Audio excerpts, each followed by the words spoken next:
পৃথিবী না জানুক আমি তো জানি, আমি কি পাপ করেছি হায়।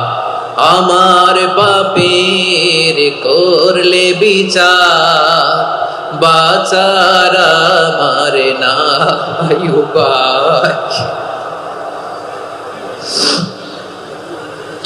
দয়াময় তুমি মাফ করো আমায়, মাফ করো আমায়। আল্লাহ তাআলা যদি দয়া করে আমাদেরকে মাফ না করে, আমাদের বাঁচার কোনো উপায় নাই।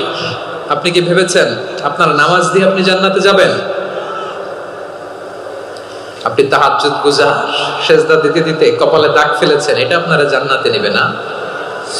আপনি এলাকার সবচেয়ে বড় হাতেম তাই দানশীল, এই দানের ভরসায় বসে আছেন।